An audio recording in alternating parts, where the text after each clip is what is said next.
ಎಲ್ಲರಿಗೂ ನಮಸ್ಕಾರ. Welcome back to my channel. ನಾನಿವತ್ತು ಬೆಳಗಿನ ತಿಂಡಿಗೆ ಚಪಾತಿ ಮಾಡಿದ್ದೆ. ಚಪಾತಿಗೆ ಏನು ಮಾಡೋದು ಅಂತ ತುಂಬ ಯೋಚನೆ ಮಾಡುವಾಗ ಸೀಮೆ ಬದನೆಕಾಯಿ ಬಂದಿತ್ತು. ಅದನ್ನು ಬಳಸಿ ಒಂದು ಸಿಂಪಲಾಗಿ ಸಾಗು ಮಾಡ್ತಾಯಿದ್ದೀನಿ.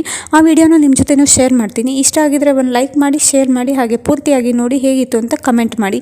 ಇನ್ನು ಯಾರೆಲ್ಲ ನನ್ನ ಚಾನಲ್ನ ಸಬ್ಸ್ಕ್ರೈಬ್ ಮಾಡಿಲ್ಲ, ಪ್ಲೀಸ್ ಸಬ್ಸ್ಕ್ರೈಬ್ ಮಾಡ್ಕೊಂಡು ನೋಡಿ.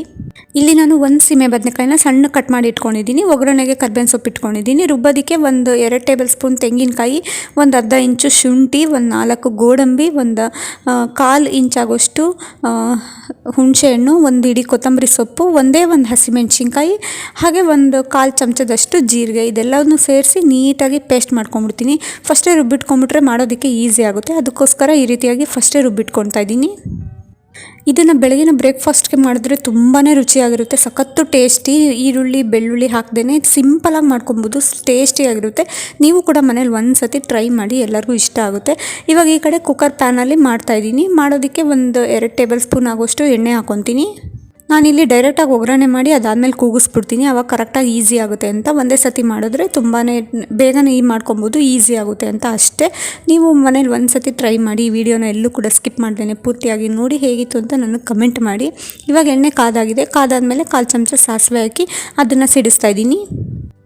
ಅದಾದಮೇಲೆ ಒಂದು 1/4 ಚಮಚದಾಗುವಷ್ಟು ಸೋಂಕಾಳು ಹಾಕ್ತಾಯಿದ್ದೀನಿ. ಸೋಂಕಾಳು ಹಾಕೋದ್ರಿಂದ ಸ್ವಲ್ಪ ಫ್ಲೇವರ್ ಬರುತ್ತೆ ಅಂತ ಅಷ್ಟೇ, ಇನ್ನೇನು ಅಲ್ಲ. ತುಂಬ ಚೆನ್ನಾಗಿ ಪರಿಮಳ ಬೀರುತ್ತೆ.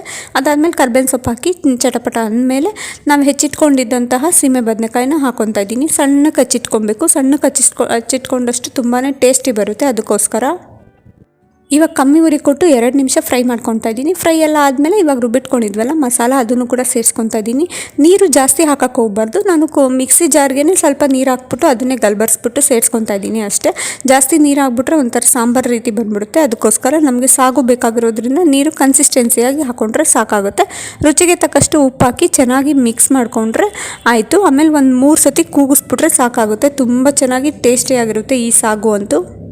ಚಪಾತಿಗೆ ಅಂತಲ್ಲ, ದೋಸೆ, ಪೂರಿ, ಇಡ್ಲಿ ಮಾಡಿದ್ರೂ ಕೂಡ ಅಷ್ಟೇ ಟೇಸ್ಟಿಯಾಗಿರುತ್ತೆ. ಕಡೆ ಪಕ್ಷ ಅನ್ನಕ್ಕೂ ಕೂಡ ಕಲ್ಸ್ಕೊಂಡು ತಿನ್ಬೋದು, ಅಷ್ಟು ಟೇಸ್ಟಿಯಾಗಿರುತ್ತೆ. ಈರುಳ್ಳಿ ಬೆಳ್ಳುಳ್ಳಿ ಬಳಸ್ತೇನೆ ಸಿಂಪಲಾಗಿ ಸಾಗು ಹೇಗೆ ಮಾಡೋದು ಅಂತ ತೋರಿಸ್ಕೊಟ್ಟಿದ್ದೀನಿ. ನೋಡಿದ್ರಲ್ಲ ನೀವೇನೆ ಎಷ್ಟು ಸಿಂಪಲಾಗಿ ಈರುಳ್ಳಿ ಬೆಳ್ಳುಳ್ಳಿ ಬಳಸ್ತೇನೆ ಸಿಂಪಲಾಗಿ ಸಾಗುನ ಹೇಗೆ ಮಾಡೋದು ಅಂತ. ಕೇವಲ ಒಂದು 5 ನಿಮಿಷದಲ್ಲಿ ಮುಗ್ದೋಗುತ್ತೆ, ಅಷ್ಟು ಟೇಸ್ಟಿಯಾಗಿರುತ್ತೆ. ಚಪಾತಿ, ಪೂರಿ, ದೋಸೆ ಎಲ್ಲದಕ್ಕೂ ಮಾಡ್ಕೊಂಡು ತಿನ್ಬೋದು. ನೀವು ಮನೇಲಿ ಒಂದು ಸತಿ ಟ್ರೈ ಮಾಡಿ ಹೇಗಿತ್ತು ಅಂತ ನನಗೆ ಕಮೆಂಟ್ ಮಾಡಿ. ಇನ್ನು ಯಾರೆಲ್ಲ ನನ್ನ ಚಾನಲ್ನ ಸಬ್ಸ್ಕ್ರೈಬ್ ಮಾಡಿಲ್ಲ, ಪ್ಲೀಸ್ ಸಬ್ಸ್ಕ್ರೈಬ್ ಮಾಡ್ಕೊಂಡು ನೋಡ್ತಾ ಇರಿ. Thank you for watching. ಮುಂದಿನ ವಿಡಿಯೋದಲ್ಲಿ ಸಿಗ್ತೀನಿ.